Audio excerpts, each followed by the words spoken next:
Madeline Miller, you will be answering for your crimes. Hello, everyone, and welcome back to another video. It's that time of year again, guys. It is May, which means it's time for another one of my Mythology May reading challenges. This is going to be the third year running that I take on this challenge, and it was actually the first reading vlog that I ever posted on my YouTube channel. So it's a fun little kind of full circle moment for me. And this year is going to be super interesting, I think. We have a nice little TBR going, a mixture of some backlist books that have sat on my bookshelf for a while, plus some newer releases. Plus, for the first time ever, I have a couple of arcs that haven't been released yet because I signed up to NetGalley in February and I'm getting approved for stuff which is wild, absolutely crazy.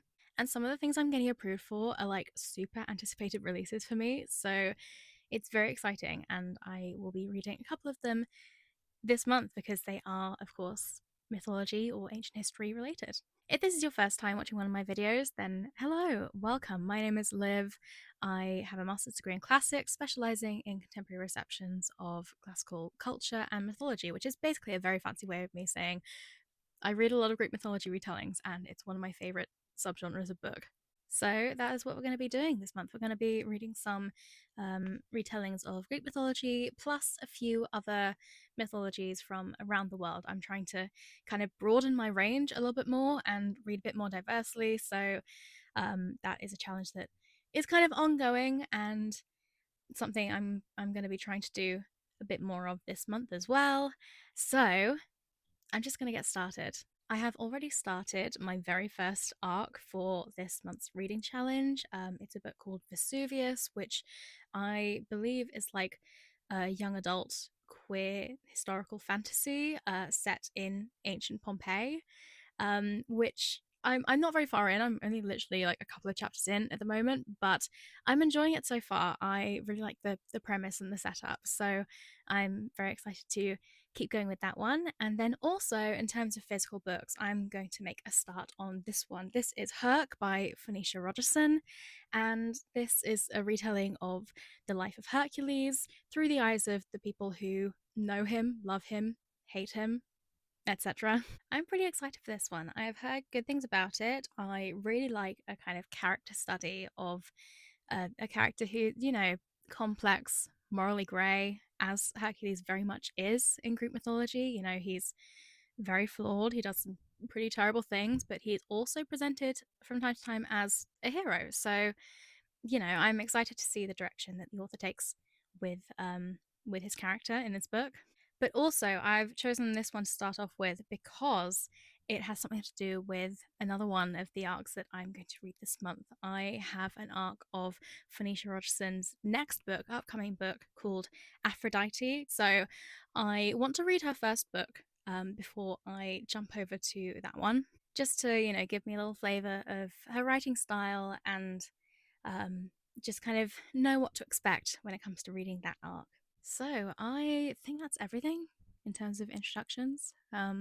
I'm going to go ahead and start reading, and I will see you at some point for an update on whichever book I finish first. Hello. It feels like it's been ages since I was here last time. It's literally only been a week, but it feels like a lot longer. Um, but yeah, I have been reading kind of several books at the same time. And they're all kind of a similar-ish length. Actually, no, they're not. But yeah, I've been reading several books, and last night I actually ended up finishing two of them. So I'm gonna talk about those now. So first up, we have Herc by Phoenicia Rogerson. This is obviously a retelling of the life of Heracles, or Hercules, if you want to go by his Latin name. He does actually end up going by Hercules for most of this book because reasons. But yeah, it is a retelling of his life and the many different adventures that he goes on through the eyes of other people. People that know him, people who love him, people who hate him, people who, want him dead. Lots of different people. And there is so much content crammed into this book because Heracles appears everywhere in Greek mythology. Like, if there is a Greek myth, he will probably appear in it in some respect. I'm not counting the Trojan War because it's pretty much general consensus that he is dead before then, or at least has achieved apotheosis and like become a god by that point. But other than that, like, he will just appear, even if it's like one of the characters in the myth is like a descendant of him. So, because there is so much content crammed into here, there are also a lot of characters, a lot of different narrators. If you're a fan of multiple POVs, then you should absolutely read this book because I think it is done so well in this book. Each character kind of has a slightly different narration style. They have very kind of distinct narrative voices, and they are all so funny. Like, I was taken aback by how funny this book was. And I don't tend to like laugh out loud at books, but I was like actively chuckling at some of the kind of the sentences and things in here. It's just so witty and very kind of conversational. Like, you know how mythology started out as like an oral practice, like, you know, people telling stories to each other before any of it was even written down. It very much feels like the people in this book are telling you a story. It's great. So it's funny, but then it also kind of hits you with like really kind of heart-wrenching scenes as well, because Heracles does some awful things in the mythology. And, you know, those things aren't generally sugar-coated in this book. Like, you know, there are several content warnings, so I would definitely check content warnings before diving into this. But yeah, it's kind of equal measures funny and also heart-wrenching. Heracles, or Hercules for most of this book, is just like a walking disaster. He doesn't really know how to be a person, which relatable. But like, he is an incredibly physically strong specimen. It doesn't take a lot of effort for him to break things and break people, and he's also not in Hera's good books, which is a whole other thing. So yeah, he doesn't really think that he deserves like happiness or love or anything, and yeah, he's a bit of a hot mess, to be honest. Like, one minute you feel genuinely quite sorry for him because he's a little bit of a wet rag, but the next minute any sympathy for him vanishes because he does something absolutely horrendous for like the fifth time, and you're like, why am I feeling sorry for this guy? So yeah, it's a really good character study of like a complicated, complex character who you do feel for, but is also incredibly not good as a person. It's really good character writing. I do feel like the amount of content the author has tried to stuff into this book is a slight drawback. Like, if I had to give a single criticism, it would probably be the pacing. There are some bits that do feel incredibly rushed, some events and like stories that, you know, could have been explored in a little bit more depth perhaps, or some bits that could have been edited out. There is an author's note in the end where the author talks about like how hard it was to edit everything down because there is just so much content to draw from. Um, so I think the author did a really, really good job of like kind of keeping track of the many different storylines and stuff, and fitting it all into a timeline that for the most part made sense. But yeah, it there were some bits that still felt a little bit rushed. Overall though, I really liked this. It's just a fun read. It's easy to read. There are occasionally a couple of names that sound very similar that like they sometimes get a little bit mixed up. But I'm not going to blame that on the author. I'm going to blame that on Greek mythology in general, because there are a lot of very similar sounding names. Some characters even have the same name as each other. Yeah, that's Greek mythology for you. But yeah, overall, I do think this is relatively accessible as a Greek mythology retelling. I wouldn't necessarily recommend it as like the first book that you ever read if you are completely new to Greek mythology, but I do think it is reasonably beginner friendly. And yeah, it's fun. It's sad, but it's fun. And I definitely think that Phoenicia Rogerson is an author to watch in the future, which is great because she does have another book coming out later this year, which I do have an arc of. So I'm going to be reading that later on this month. And I'm very excited, even more excited now that I finished this and I loved it. So that's enough of that. I also finished last night my nonfiction pick for this month. I'm trying to read at least one nonfiction book every month, which is going okay so far. But yeah, this is the nonfiction book that I have chosen for Mythology May. It's called Venus and Aphrodite: History of a Goddess by Bethany Hughes, who's like a pretty well-known historian. She's done a lot of like documentaries for like the BBC and stuff, and she's pretty cool. So this is a fairly shortish book that covers a lot of ground, talking about the origins of Aphrodite slash Venus from many other kind of mythologies from the Middle East, slowly kind of get adopted into the ancient Greek mythological canon, and then into the Roman pantheon as well. She talks about a lot of archaeological finds that give us information about how the goddess was worshipped and her kind of use in everyday life, and also her reception kind of post the classical period into like the Middle Ages and the Renaissance, and her depictions in like paintings and stuff. So this book does cover a lot of ground, and like with Herc, I feel like that is where this book kind of falls short a little bit. It's a short book. It's just over 200 pages, and the text itself is pretty big. Like the spacing and the margins are like quite large. So it took me about 3 days to read, which is not very long for for a nonfiction book. And I do feel like this book tries to cover a bit too much ground. It tries to cram in a little bit too much content to the point where it becomes more descriptive rather than analytical. I wanted there to be a little bit more of a kind of deeper critical analysis of the role of Aphrodite slash Venus in ancient history, and like her use by lower class people, the lower class population, her use by women, and how that changed through the ages. This book does touch upon that briefly, but yeah, I wanted more kind of a deeper analysis into that. There's a lot of breadth and not a massive amount of depth.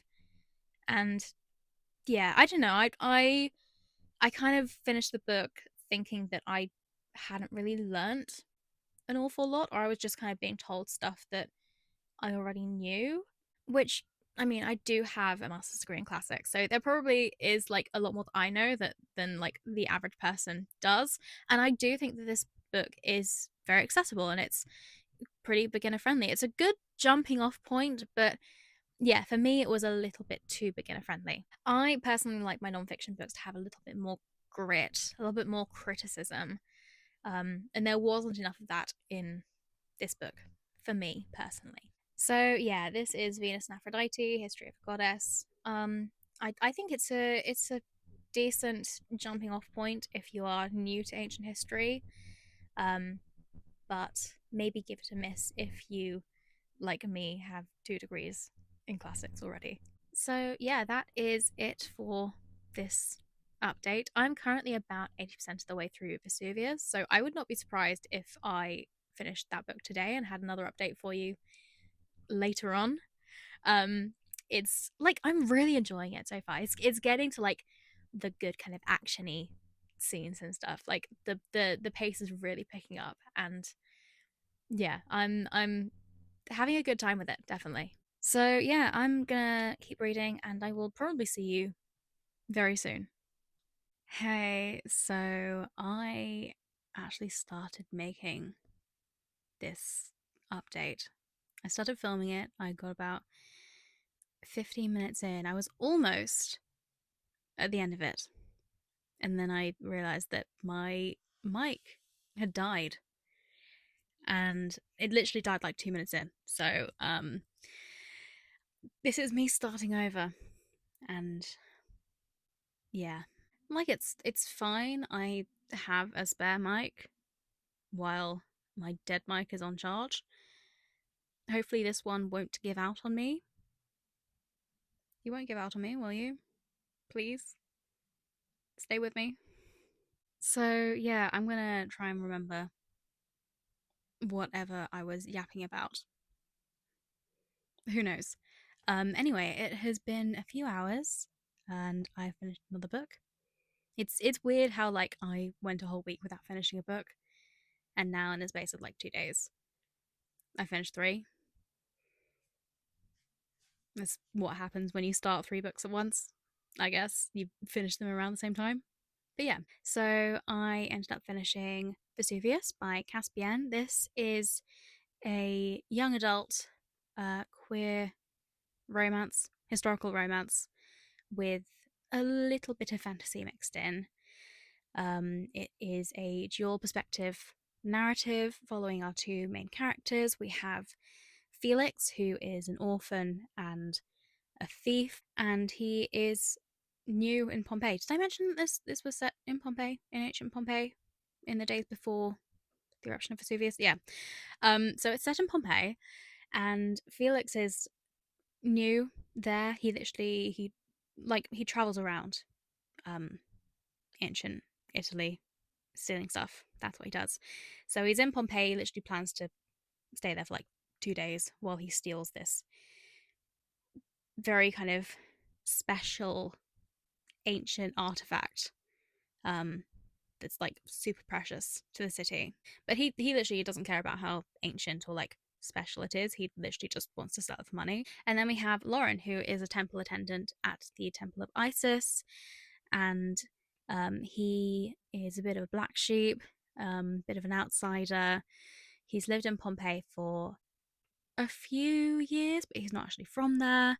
And he has been having these kind of visions, these like prophetic dreams, where there is like a ghostly figure who seems to be destined to destroy the city. And he is trying to like he's in Pompeii because he's trying to work out how to stop this ghostly figure from destroying the city. But what he doesn't realize until Felix comes crashing through the Temple of Isis door seeking sanctuary, because he's literally stolen this very precious artifact and he's got people chasing after him, because as it turns out he's not actually the only one who is looking for this precious special artifact. So he comes through the Temple of Isis and he's looking for sanctuary, and that's where Lauren sees him. But as it turns out, the ghostly figure that Lauren has been dreaming about actually is Felix, and that is how they meet. It kind of seems that their destinies are kind of intertwined together. You're my dream girl. I mean, the girl that I met while I was dreaming. And they spend the rest of the book kind of exploring Pompeii, looking for clues and answers and stuff about, you know, why Felix has been appearing in Lauren's dreams, what is going to happen to the city, how do they stop it. I don't actually remember if I mentioned in any of my previous updates, but I got this as an arc off of NetGalley, which I'm very grateful for. And yeah, I really enjoyed this book. I thought it was great. There was a lot that I liked. I thought that both Felix and Lauren were very well written characters. They both have things going on individually as people. They have individual kind of storylines and flaws and issues outside of their romance with each other, but their romance itself as well is so well written. It's kind of a slow burn romance. Like they start off hating each other. They do not like each other at all, but they're kind of stuck with each other, and it just like blossoms into this lovely little romance. And I love it. Like these two boys, I've known them for like literally a week, and they already have a very special place in my heart. I love them. I also thought that the plot was pretty well crafted. There are lots of kind of secrets and twists and stuff that are gradually revealed throughout the course of the book. Yeah, I was pretty hooked throughout the whole thing. I did have a little bit of an issue with the pacing, in that the pacing was quite slow, which isn't like in itself a bad thing. You can have slow paced books that are brilliant. Like they are so well written, and like the prose is lovely, and there are other things that those books are about, like they're more kind of character driven or like setting driven, and the slower pacing in this book does like have a couple of benefits. Like it allows us to explore the city of Pompeii, this very kind of vibrant setting with a lot of colorful characters and a lot of kind of intrigue and stuff going on. And the author does a fantastic job of kind of creating this ancient city that is so full of life, up until the volcano explodes, and then it isn't so full of life. So there are benefits to a slow paced book, but this book is definitely more kind of plot focused than character focused. And I do feel like the slow pacing does a little bit of harm to said plot. It just kind of drags in places, and it gets a little bit repetitive. Like there are certain kind of recurring things that happen, and they happen over and over again. Like, for example, Felix, who, his original plan was to spend like a couple of days in Pompeii. So, he leaves, he escapes, and then literally 2 pages later, for some reason, he returns. And that happens several times over. So yeah, it did kind of start to get a little bit repetitive in places. And that was somewhat alleviated by the fact that there are clues peppered throughout the book that kind of gradually reveal secrets and stuff. Like there is a whole kind of mystery going on. And that mystery is slowly uncovered throughout the course of the book. So, that in itself as a storyline is very interesting, but those clues as well are revealed so slowly. So slowly, in fact, that I actually ended up just guessing the plot twist, the big plot twist, about halfway through the book, and I got it almost completely right. So yeah, there's that. It does sound like I'm being a little bit of a negative Nancy, which is not my intention at all, because these are relatively minor criticisms and they didn't actually like spoil my reading experience at all. My reading experience was pretty much overwhelmingly positive. I really enjoyed this book, and I'm being just very fussy over very minor criticisms. Overall, the positives definitely outweigh the negatives, and yeah, I'd still recommend it. I would absolutely recommend it. The book comes out in June.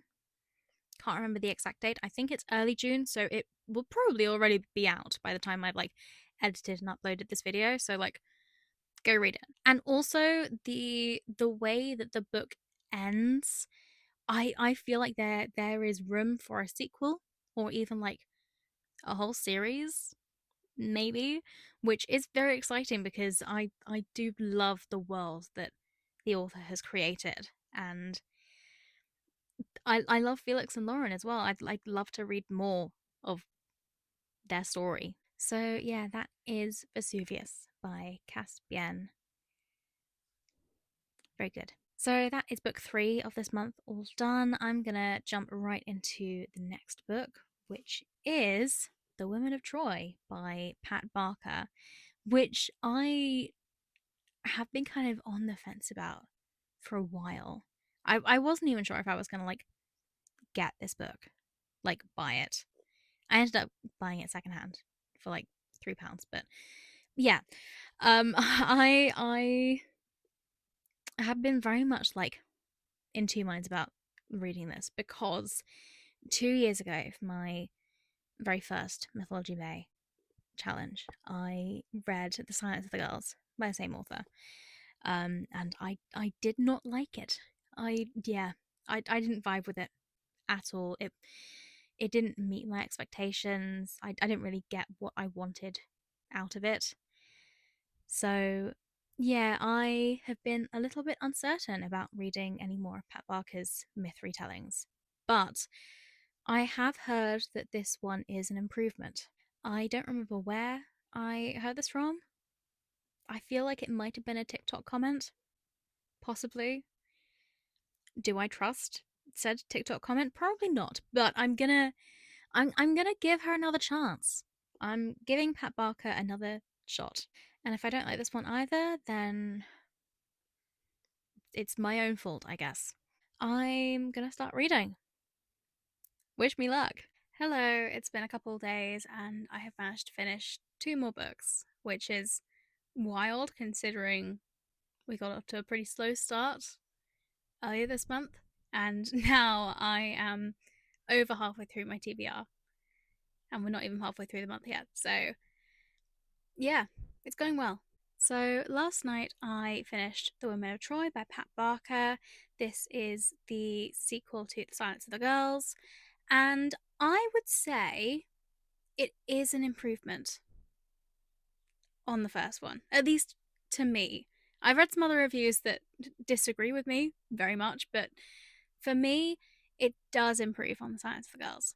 So, this book begins at the very end of the Trojan War as the Trojan horse kind of wheeled into the city of Troy, and, you know, destruction ensues.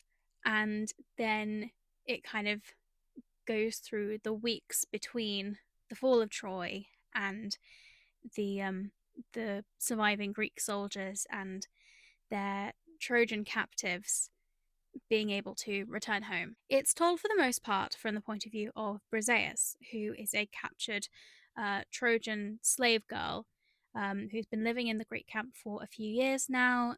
She was Achilles' kind of prize of honor, and now that Achilles has died, um, I think during the Silence of the Girls, she was married off to one of his soldiers. So she is now a freedwoman and a wife, but she is still very close to the other slave women in the camp. And she is also pregnant with Achilles' unborn child, which kind of makes things a little bit more complicated because it does raise her status, and kind of Achilles' former soldiers, his like people that he went to war with, treat her with quite a lot of reverence because, she is holding Achilles' heir inside her, who they presume to be a boy, but, could be a girl. Um, so that's, a positive, but also, this is the guy who, like, R worded her multiple times.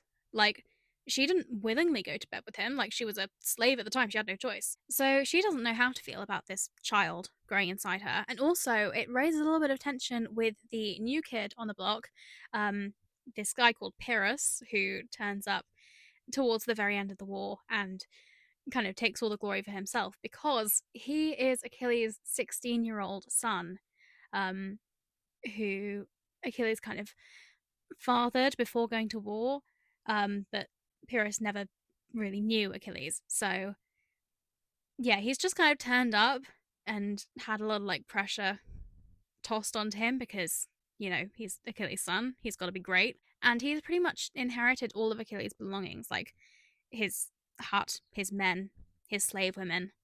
Um, so, yeah, he's got a lot of power. Hasn't really done a massive amount to earn it. And it's kind of gone to his head a little bit. So yeah, Briseis is on kind of treacherous ground with him, and he's a little bit of a loose cannon because he's a hormonal teenager. Um, but yeah, we do get to see a little bit from his point of view. There are odd chapters from his point of view. Well, it's told in third person, but it's pretty much from his point of view. So we do get to see a little bit inside his mind to the point where we kind of sympathize with him, but not really because he's a bit of a wet wipe. And to be honest, that was my issue with this book. And it was my issue with The Silence of the Girls as well. So I don't know why I was expecting any different, but the fact that, this is a book called The Women of Troy, you would think that the focus was on the women of Troy. So suddenly to be bombarded with the perspectives of male characters, Um, yeah, it I don't know, it kind of takes away from that whole kind of focus on the effects of war on those with very little power, i.e., the women in this very, very patriarchal society. And I think that aspect of the book is done really well. It kind of explores the many different roles of women in ancient Greek society, like um, their role in kind of funeral rites. They kind of do a lot of the burying of the bodies and the mourning, and they also like clean the clothes and do a bit of the washing and serve the wine. It's all like tasks that are completely utterly essential because society would literally fall apart without them, but they're all tasks that are pretty invisible. Like they are kind of in the background. They're not the things that bring the glory, like fighting in the war.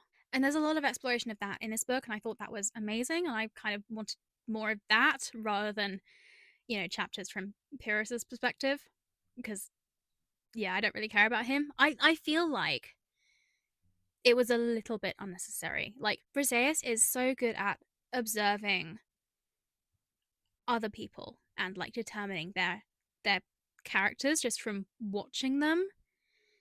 So I feel like we could have gotten a very good sense of Pyrrhus's character just from Briseis observing him.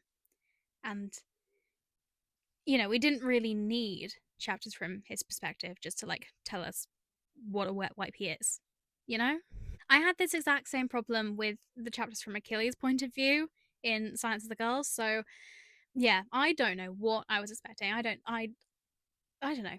I was expecting something different, but I shouldn't have been. It's just more of the same. But I will say I did find this more engaging than the Silence of the Girls. It's There's less action because the war's over, but that doesn't make it any less interesting. I mean, it didn't take me three separate attempts to get through this one, so there's that. So yeah, that is the Women of Troy. It's better. I found it better than the Silence of the Girls, but it's still not amazing. And I don't know if I'm gonna continue with this series with the Voyage Home. I might if I'm curious enough and I can get like a super cheap secondhand copy. But yeah, who knows? And then today I also read The Deep by River Solomon. It's a tiny little novella. I read it pretty quickly. Um, it's very different to everything else I've read so far this month. It doesn't involve Greek mythology at all, but I'm trying to kind of diversify my reading when it comes to mythological retellings. Yeah, this book is very different to the point where like you could argue it's barely a mythology retelling, but it's a very kind of modern mythology. In that it's still oral tradition, but it's oral tradition that has been created within the last few years, if that makes sense. The last couple of decades. There is an afterword in this book that explains how the concept of this book was kind of created, which I thought was very interesting. And you can liken it to mythology in some way. It talks about how like the creation of this idea was like a giant game of telephone, with like multiple different people, which I think you can liken to mythology in general. Like all the different oral traditions passed down through the generations. It's essentially a giant game of telephone until eventually, it gets written down, and then other authors retell those tellings, and then those retellings get retold. It's a game of telephone. So this novella is inspired by a song with the same title, "The Deep," by a band called Clipping, which is a group that includes David Diggs, as in Thomas Jefferson and Hamilton, and that song in turn is inspired by other music as well, and it all centers around the idea that the children of pregnant slave women thrown off of slave ships during the slave trade um, managed to survive and were born as aquatic creatures like mermaids, but not really. And that kind of really painful origin story, that history that involves a lot of pain and trauma, is carried down through the generations of these creatures. So in this book, there's this whole kind of massive society of these kind of aquatic peoples. And in that society, there is one designated person who holds all of the memories. They're known as the historian. They carry all of the memories of every single mer person who has lived. And once a year, they kind of tell those memories and that story to the rest of their people. Um, but they are primarily like the memory or story holder. And that's like a big responsibility. And it's also so overwhelming because it's like the memories of millions of beings inside your head, including, how each and every one of them died. That's very traumatic for someone to endure. And that responsibility in this book falls on a woman called Yetu.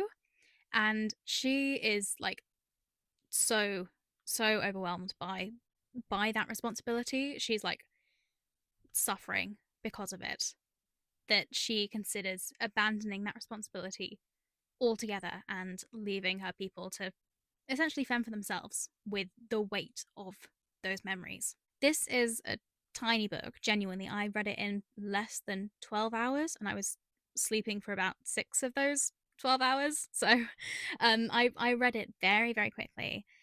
And yet, it contains multitudes. It's about the importance of memories and history and sharing that history with the rest of one's community and future generations. It's a book about mer people, but it has applications to, you know, real communities of people in the real world. I feel like I'm struggling a little bit to kind of really put across how great this book is, but yeah, I don't know. I have no words. This is a fantastic book. It is immediately on my list of my favorite books that I've read so far this year. It is so good. And it has also immediately catapulted River Solomon onto a list of authors I want to read more from in the future.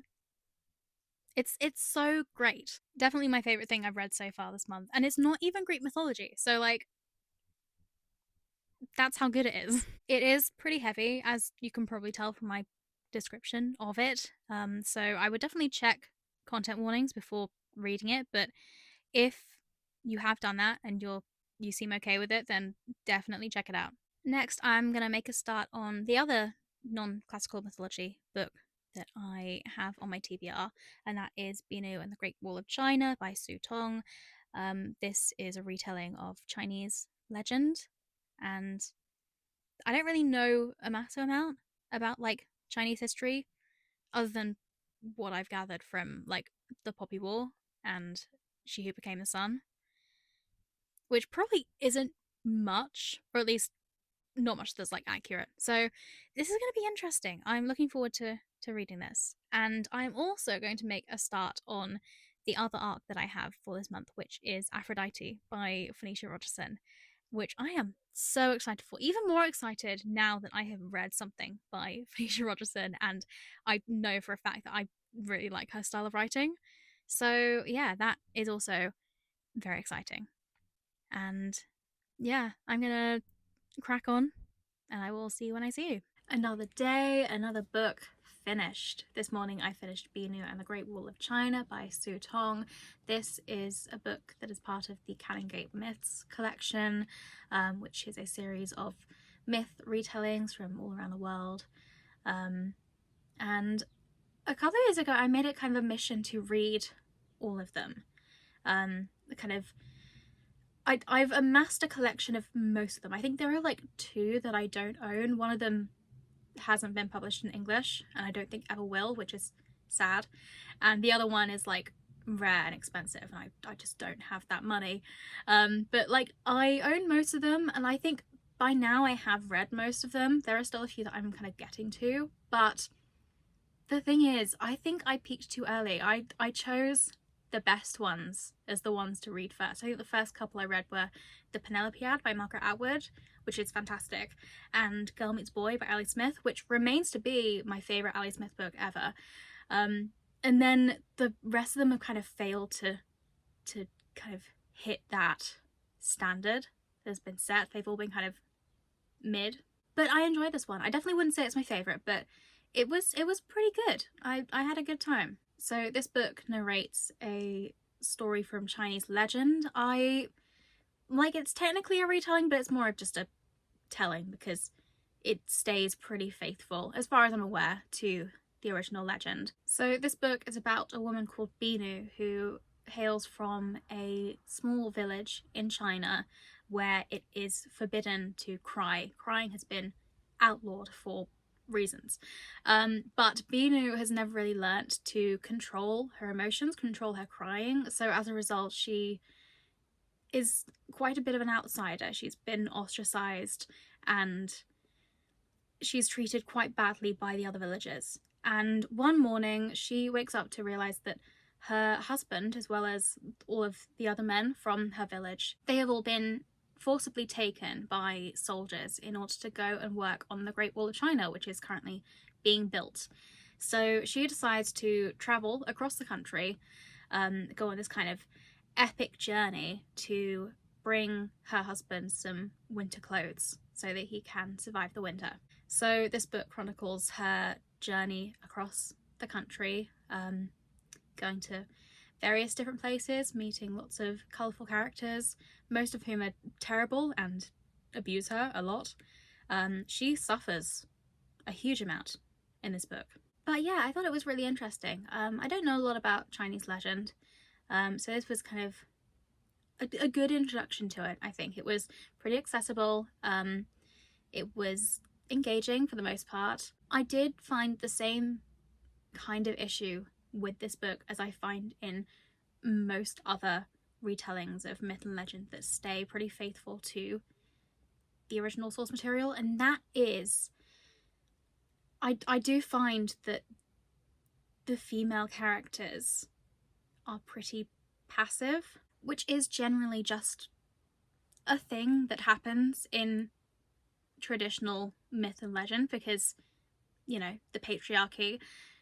But I did find in this book that Bino doesn't really make things happen. The only kind of real decision she makes is at the very start of the book when she decides to actually set out on the journey. After that, things just happen to her. Like, the entire book is just things happening to her, and yeah, that's it. So if you want to read nearly 300 pages of a woman suffering at the hands of mostly men, but sometimes other women, read this, go ahead. But for me, I normally want a little bit more out of retelling. I want women with agency, you know, agency and like full three-dimensional characters, which you don't tend to get in kind of the original traditional source material because, you know, sexism, which I think is why I like retelling so much, because you kind of get to change the narrative and give those overlooked female characters more to work with, you know? And I also found the ending of this book so abrupt. Like, it didn't quite end mid-sentence, but it felt like it did. It ended in the middle of this like massive climactic scene. Like, this massive great big thing happened, and then it was just like, that's it? That's where you're gonna leave it? Like, everything in this book was building up to that one final scene, and then there wasn't even like a chapter for like an aftermath or a conclusion or anything. I don't know, maybe I need to like go back and do some actual research, because that could well be where the actual story ends canonically. But yeah, it just to me felt like it was unfinished.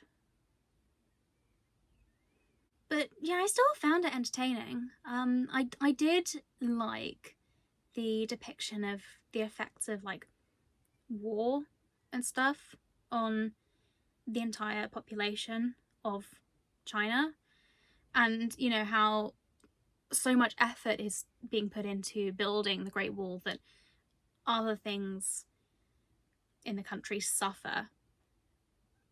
And it didn't really matter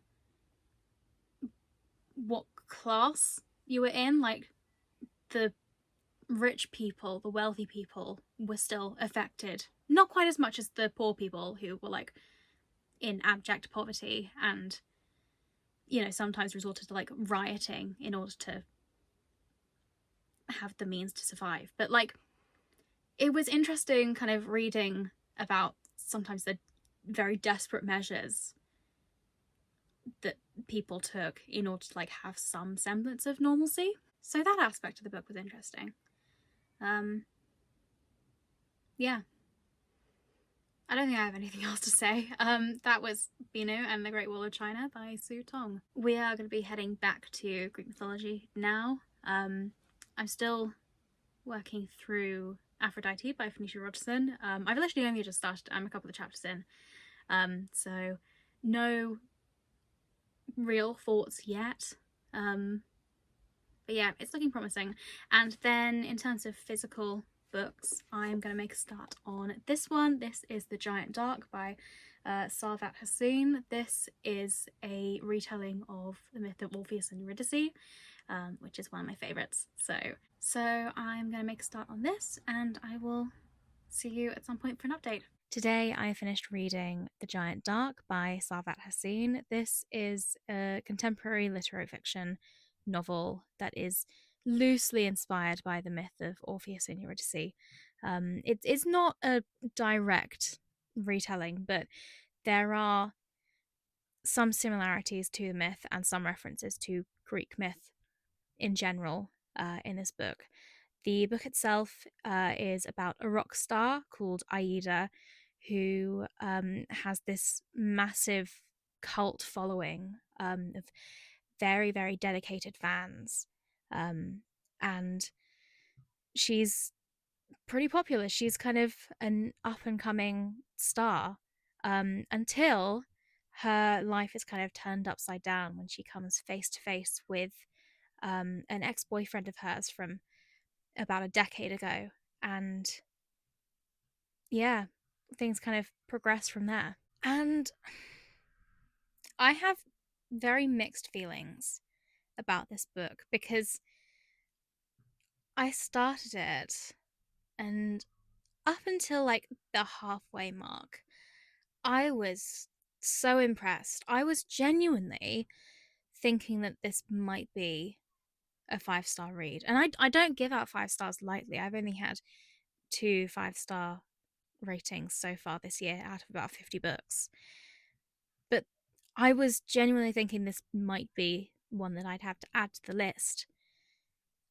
But then after the halfway mark, it just kind of fell off a bit, which I was so disappointed about because there is so much to like about this book. The prose is so well written. There are some beautiful lines in here. It's so fluid and visceral, and the characters feel so real in kind of the ways that they're thinking and their problems and their flaws. It's got some lovely musings on grief and jealousy and the obsessiveness of fandom and the price of fame. It kind of varies in narration style as well. You get Aida's perspective, which is in third person, and you also get the perspective of her fans as a collective, which is in fourth person or first person plural perspective, using like we and us pronouns. And then in part two, you also get the addition of second person narration with like you pronouns as well. So lots of really interesting and unique kind of types of narration. I think they are executed really well as well. It is just such a shame that despite how much I loved the writing style, the plot just didn't really do it for me, at least kind of post the halfway mark. What happened to the original plot of the movie? This book is split into two parts. You have part one and you have part two, and there's kind of a pretty significant event that splits those two parts. I feel like if you know the myth of Orpheus and Eurydice, you'll probably know what that event entails. But I do kind of think that splitting the book in half into two parts might have been a little bit of a mistake, because in that way it kind of feels like two completely different books. The first part feels very grounded in reality. It's very kind of literary contemporary with a little bit of romance thrown in. But it feels very real. But on the other hand, the second part starts to introduce a little bit of like supernatural horror even. And yeah, the tone just kind of shifts a bit, which, like, there is kind of a reason for that change because of what happens at the end of part one.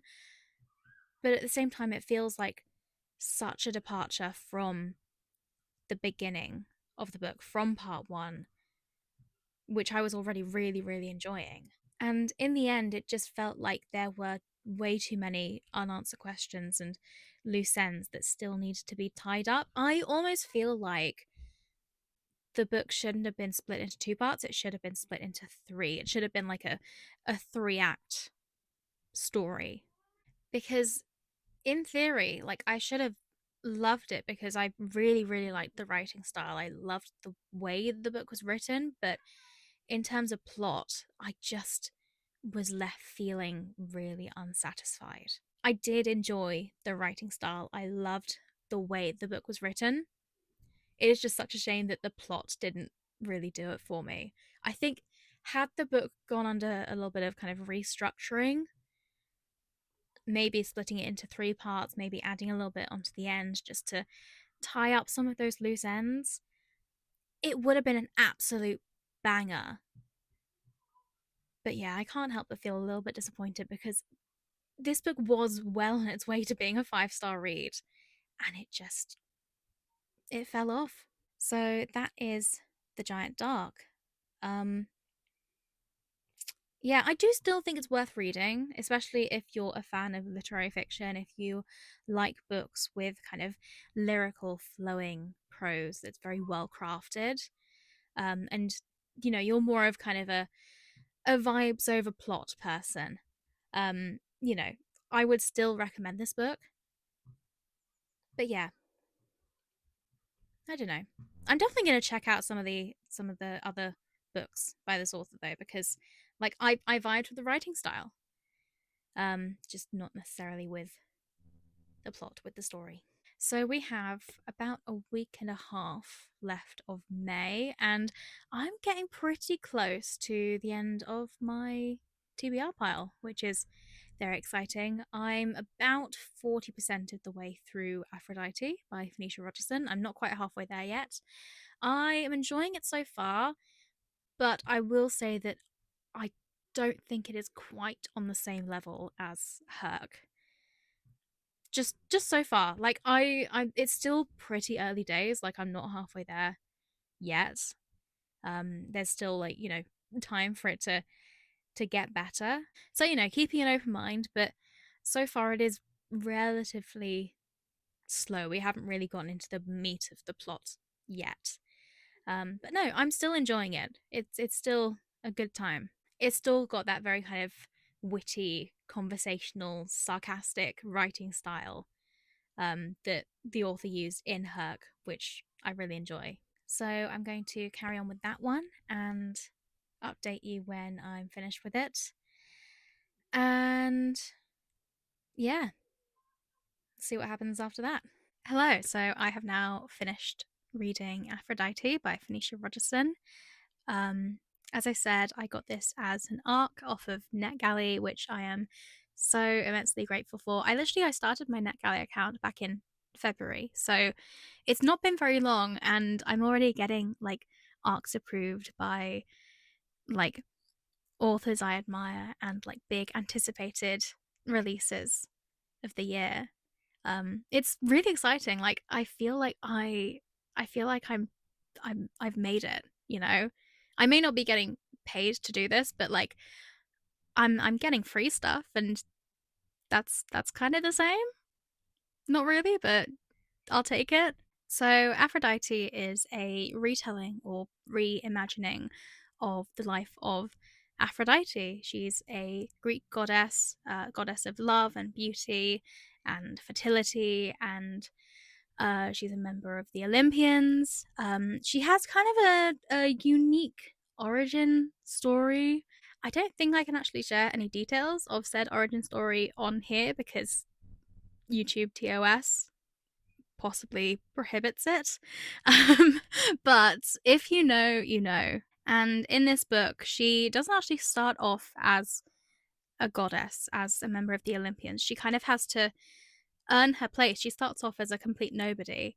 Um, and she eventually works her way up. She gets to a point where she is able to kind of take her destiny into her own hands, literally, and ask herself the question, how does one depose a seemingly omnipotent king of the gods who's acting like a awful dictator? So it's a retelling, but it's also a story of rebellion, which I think, given the current state of world politics, I think is very timely. And I know I said in the last update that I didn't think it was going to be as good as Phoenicia Rogerson's last book, Herc. I was wrong. It does have a little bit of a slow start that I wouldn't say I struggled getting into it, but it took me a while to kind of fully get me immersed into the world. Like I very much thought it was going to be kind of your standard feminist myth retelling, where it's not actually that feminist because the female protagonist is still kind of passive. But it actually ended up taking me completely by surprise with the whole kind of rebellion storyline and Aphrodite going on this fantastic journey, kind of emotionally and character wise, and, you know, having a lot of agency. I actually ended up reading over half of it in a single day just so that I could finish it because I didn't want to put it down. Like, for a nearly 500-page book, that is a lot of reading. Like, I was literally on shift at work, just reading on my phone because I just didn't want to put it down. Like, it was that good. And I also feel like the author strikes a really, really good balance between being like laugh out loud funny, like cracking jokes, and you know, it's the classic kind of wit and sarcasm in the narration that you see in Herc. But also at the same time, there is a lot of like heartbreaking introspection about, you know, the nature of immortality and experiencing loss as an immortal person and living through generations and generations just to see the same things happen, seeing the cycle repeat itself and wanting to put an end to that cycle. Like there are many, many times that it is a fun, funny book, but there are also really, really sad moments that kind of take you by surprise. So yeah, there's that. There is just a lot of content in this book. There are so many different myths covered. Pretty much every myth you can think of that involves Aphrodite in some way, and also some other myths that don't involve Aphrodite, but she's there, you know? But despite that, despite all of that content in there, the pacing didn't feel rushed or anything. Like the pacing was still really, really good. It wasn't too fast, it wasn't too slow. And then obviously, since there is so much content in the book and you're drawing from so many different sources with a lot of discrepancies between them, because, you know, this is originally an oral tradition and there will be changes in that tradition depending on like what source you're looking at and where it comes from. Like there are many different variations on all of the different myths that if you put them together, like there are going to be a lot of kind of discrepancies and like plot holes that you have to work through. So as a result, the author does take a few creative liberties when it comes to stuff like the timeline, like when people are born, who their parents are, stuff like that. But the timeline in general in Greek mythology is a little bit wibbly wobbly anyway, so I can forgive that. What I cannot forgive is okay, and this sounds really stupid, but I I feel like sometimes you could tell when a certain book or a certain piece of media has influenced an author. And I think this has happened a little bit with the Song of Achilles. I feel like I feel like the author may or may not have used the Song of Achilles as a reference potentially for the characters involved in the Trojan War, namely Achilles and Patroclus.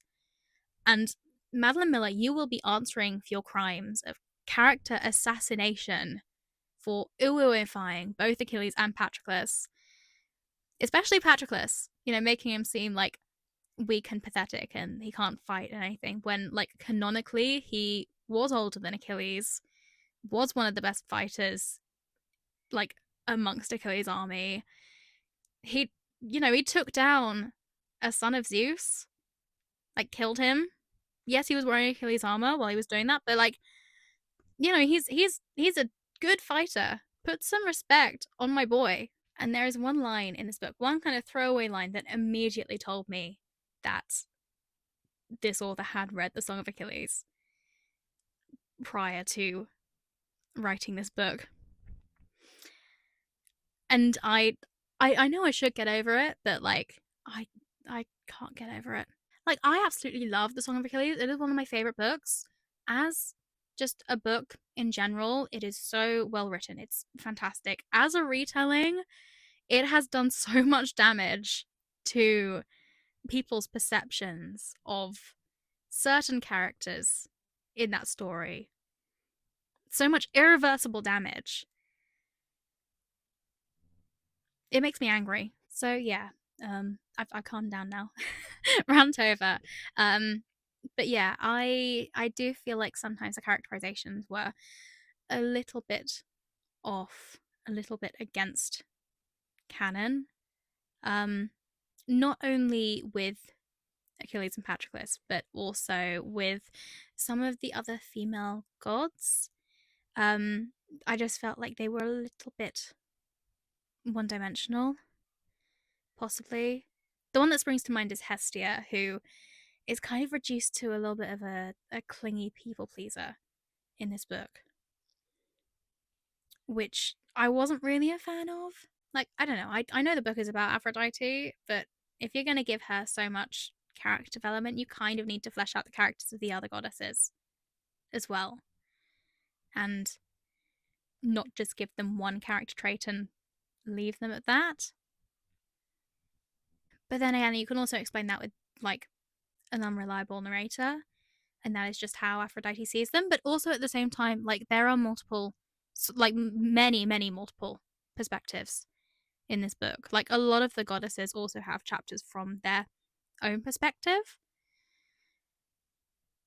So yeah, I don't even know if you can use the unreliable narrator excuse for that. I don't know. It didn't sit right with me a little bit. But like, these are very, very minor criticisms in an overall fantastic book. Like, I had a brilliant time with it, and I even think that it was just a smidgen better than Herc. Like, I loved it. So yeah, I'm gonna give it 4.75 stars. It's not quite 5 stars because I have a couple of small minor issues with it, but it was fantastic, and I would definitely recommend it when it comes out in August.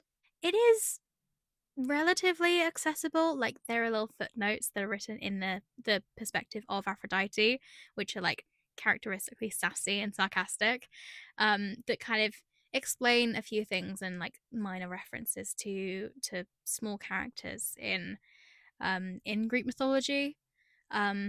So like, it's kind of accessible even though there is so much content, but I still wouldn't necessarily recommend it to like complete newbies to the myth retelling genre. I feel like you kind of need to have kind of vague knowledge of several bits of mythology in order to like fully appreciate the book. Oh, and something else I also really liked in the book, going back to like the multiple perspectives thing, the fact that so many of like the major characters you have several chapters from their perspective have like a very distinct narrative voice, which was also something I noticed in Herc, but I kind of noticed it a little bit more in this one. Like Zeus, for example, his chapters speak in like very, very short sentences. Um, just that like that is just his internal monologue, and they're not always like complete sentences, just like I I guess because he has like so many thoughts at once and he's a little bit paranoid. But it just like it's such a good insight into his psyche. Like you don't just get an idea of like what he thinks, you get an idea of like how he thinks, which is really cool. And also like in terms of the formatting, you get little kind of like text font changes for like letters and stuff. You get little pictures of pieces of paper for notes and things. There's a really fun part where Aphrodite is explaining something, I think to Ares potentially, and it's something like super complex that involves a lot of different people, and the font gradually gets smaller and smaller as she keeps talking, just to kind of illustrate how quickly she's talking and how Aries is potentially losing track of what she's saying. And that I thought was so cool. It's not very often that you get like complete formatting changes to kind of illustrate not only what someone's saying, but how they're saying it. I thought that was brilliant. So, yeah, despite my very minor criticisms of the book, I had a great time. Um, yeah, brilliant. In the span of like less than a month, Phoenicia Rogerson has already like jumped up to be one of my auto buy authors. Like the fact that I'm gonna have to wait probably years for another one of her books because this one that I just read hasn't even been released to the general public yet. Like that kind of makes me a little bit sad. The fact that I'm gonna have to wait so long for another one of her books. I might just have to reread her other ones. So yeah, that was Aphrodite by Phoenicia Rogerson, and I think those are all my thoughts. Hopefully, they were vaguely coherent. I don't know. I'm very sleep deprived, so no idea. So yeah, I think this is probably gonna be like my last update for a while, because I am going into show week. I've been rehearsing for a show this whole time, and I still managed to read loads of books, which is pretty cool. But I'm gonna be pretty busy next week with like tech rehearsals, and we're doing 2 shows a day for 4 days straight, which is madness. Like what? But yeah, I'm gonna keep reading. I have a book on the go that is I don't have it here, but it's called A Fatal Thing Happened on the Way to the Forum. It's a non-fiction book. I decided to pick up another non-fiction book for some reason. It's about murder in ancient Rome. And it's fun. I'm having fun at the moment. I'm about a quarter of the way through. But yeah, it's pretty good. And uh yeah, once I'm done with that, I will probably pick up the last book that I actually have on my physical TBR, or TBR full stop, which is this one, Sweet Obsession by Katie Robert, which is part of the Dark Olympus series. And I will read that. This should be relatively quick and easy to read. It normally is. It's a romance. Yeah, hopefully I will remember what happened before this book. So, it's been a while since I've read the previous book, but I feel like I'll be okay. So yeah, there is that. I'm gonna carry on with the book I'm already reading. Yeah, we'll see what happens. I might update you before the end of the month if I have time and I finished another book, or I might just do a big update when I'm done with my show, which is like June. So we'll see. I will see you when I see you. Hello. So it has been about a week since my last update. We did a show. We did 2 shows a day for 4 days straight. And I'm absolutely exhausted. Everything hurts. Yeah. But the good news is I finished some books. So yeah, let's talk about them. So first up, I finished A Fatal Thing Happened on the Way to the Forum, Murder in Ancient Rome by Emma Southon. This is an ancient history book. It's non-fiction. It's about murder in all its forms in the kind of late Roman Republic to early to mid Roman Empire.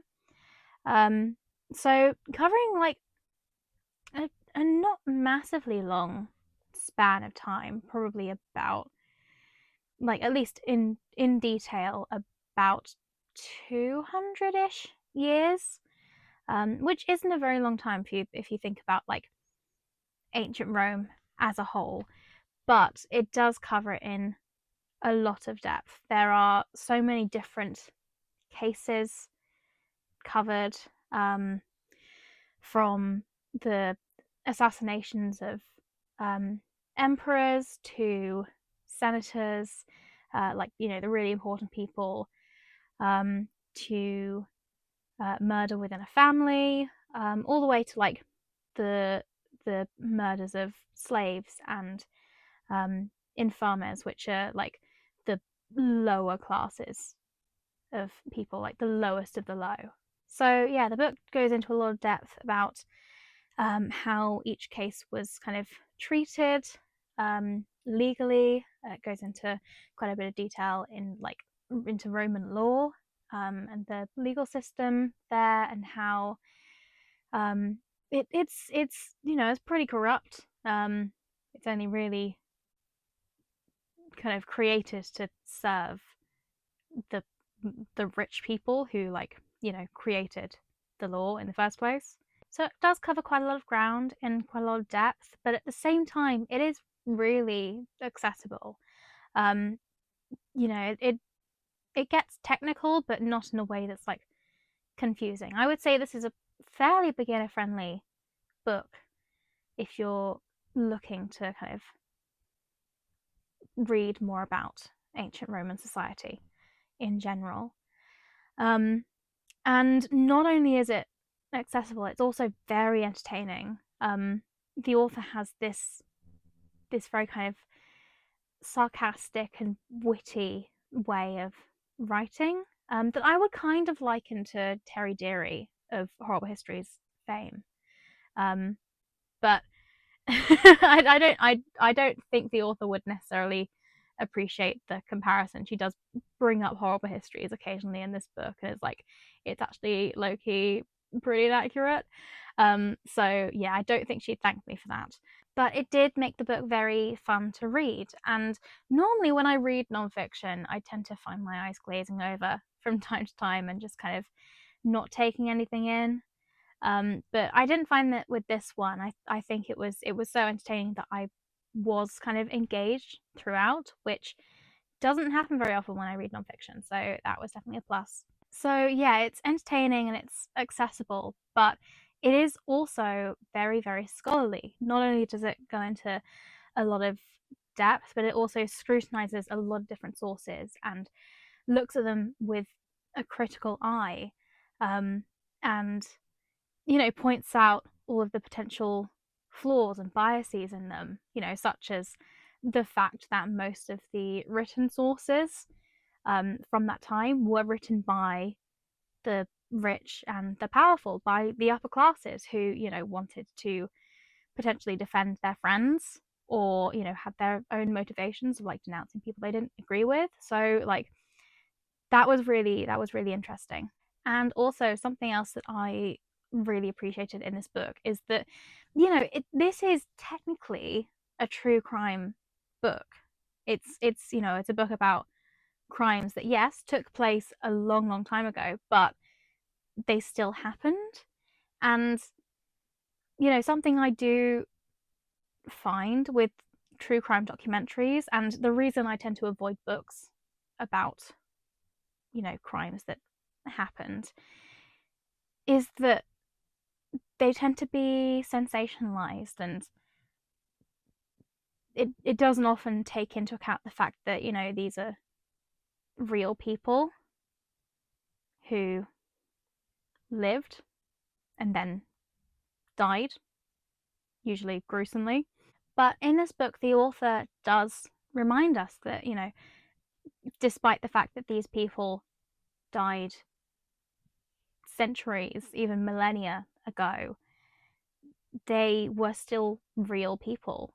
She treats all of the innocent victims with a lot of compassion, while at the same time criticizing the society in general for allowing a lot of these crimes to go unpunished, and also, allowing other kind of general abuses of human rights, such as slavery. It was overall a very eye-opening read, and I was both entertained and informed. Like, I learned a lot from this. So yeah, I really enjoyed this. I'm definitely going to keep an eye out for more books by this author in the future. I like her style. Yeah. I would even go so far as to say that this is possibly my favorite nonfiction book that I have read so far this year. Not that that's really saying something, because I haven't read a lot of nonfiction so far this year, probably like 5 or 6 books. But yeah, this was great. I think I'm going to give it 4.75 stars. It was very good. And then I also ended up reading Sweet Obsession by Katie Robert. This is book 8, I think, in the Dark Olympus series. Is it book 8? To be honest, this is like the only series that I'm like religiously following.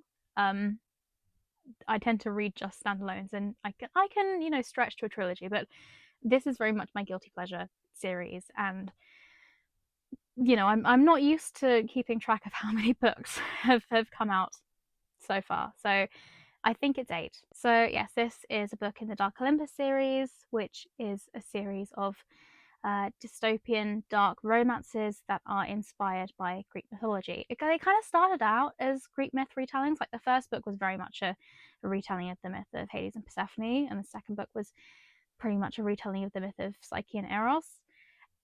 But if I'm honest, if you changed the names of the characters in the rest of the books, they would like pretty much be completely different to the myths. Like, there would be no resemblance. You wouldn't be able to tell that they were inspired by Greek mythology. And you can pretty much say the same for this book. It is very far removed from the original Greek myths. I think the author actually said in the acknowledgements that they were inspired by like a single throwaway line in the myth of Icarus and Daedalus about Icarus falling into the sea, and that was the only thing that inspired them writing a romance between Icarus and Poseidon, because this book is a romance between Icarus and Poseidon, who pretty much don't resemble the characters from Greek myth at all otherwise. But yeah, I was kind of a little bit uncertain about this one going into it, because the last book in the series, the book before this one, I did not enjoy at all. It just was not for me. It was very, very dark. Even for a dark romance series, it was like dark. So my expectations for this one were pretty low, but I was surprised by how much I enjoyed it. It was so good. Don't judge me. This was fantastic. This actually, I would say, is my favorite book in the series so far. I can't really get into like the plot aspects of it, because we are so deep into the series now that like I would be spoiling everything if I mention like the smallest thing. But it's basically a kind of forced proximity. Someone's taken someone else captive. kind of thing. There's a bit of an age gap, there's a bit of a kind of a power imbalance thing going on. And I feel like that shouldn't work. Like, on paper, it's definitely not my kind of book, but I don't know, I vibe with it. I think both Icarus and Poseidon are very, very well written characters with full character arcs. They go through a lot of development each in this book, like emotionally. Poseidon is also canonically autistic, which like isn't explicitly mentioned. Like, it's not said that he's autistic, but you can tell. Like, he stims. He has a very strong moral compass. He doesn't like people lying or deceiving.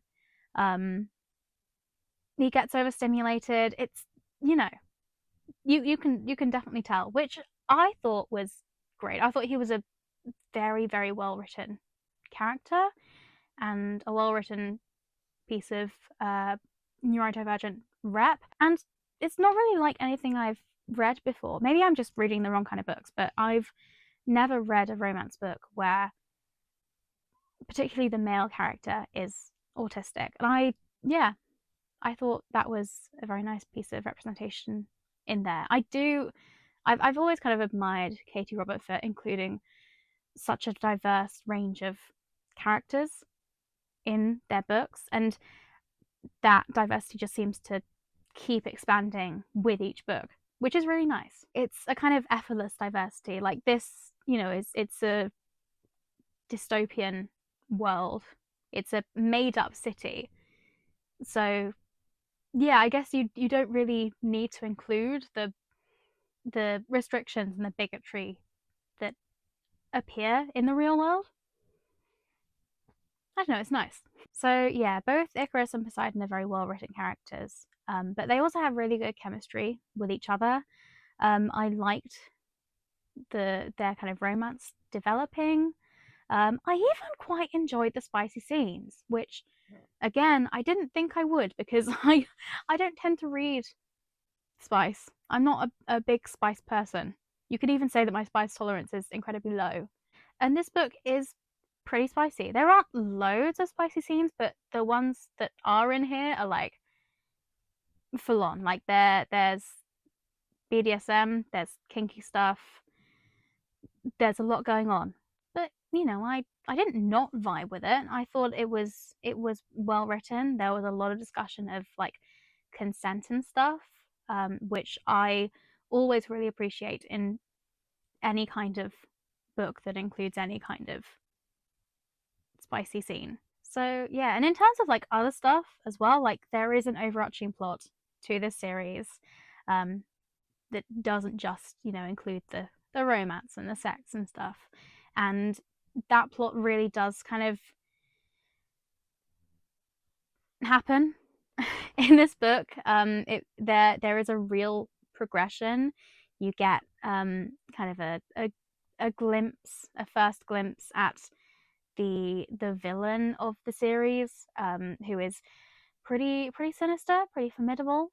Again, not spoiling anything, but it's pretty exciting. It's quite tense. Lots of twists. It's pretty cool. So yeah, I think that's it. I love this book. I thought it was great. Definitely a front runner for best book of the series, at least so far. And yeah, the next book in the series doesn't come out until December, which is kind of annoying because I want to read it like right now. And yeah, I'm looking forward to seeing what happens in the rest of the series. So that was Sweet Obsession by Katie Robert, which is the last book that I read for this video. I did read one more book last week, but it's not like Greek mythology or ancient history related, and I also didn't really enjoy it, so not going to talk about that. But yeah, that's it, I guess. So this is the final pile of books that I read. It's fairly sizable. Also considering that I read two electronic arcs as ebooks, which is Aphrodite and Vesuvius. So yeah, 10 books in total, and then a couple of other arcs and bits and pieces that weren't for this video. But yeah, pretty cool.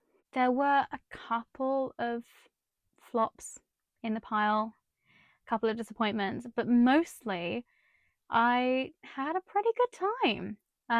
I found some new favorites, a couple of authors that I'm definitely going to keep an eye on in the future, and yeah, it was a good experience. I always enjoy this kind of challenge every year. Um, so yeah, I expected nothing less. But yeah, that is Mythology May done.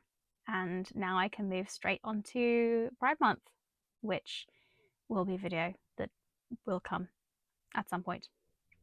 Thank you so much for watching, especially if you made it to the end of this video. I feel like my vlogs are just getting longer and longer at this point, especially like my month-long reading challenge vlogs. Yeah, they just seem to be getting longer, and I don't know whether that is because I'm reading more books or just because I am just taking longer to yap about them, or a mixture of both. Probably both. But yes, I don't know how long this video is going to end up being. That is for future me, who is editing the footage, to discover. But yeah, if you made it to this point, thank you very much. If you enjoyed it, please give this video a thumbs up and consider subscribing to my channel for even more content like this. Yeah, you can also find me on TikTok and Instagram and Blue Sky and Storygraph. My username on all those platforms is @WithLivJones if you want even more bookish content.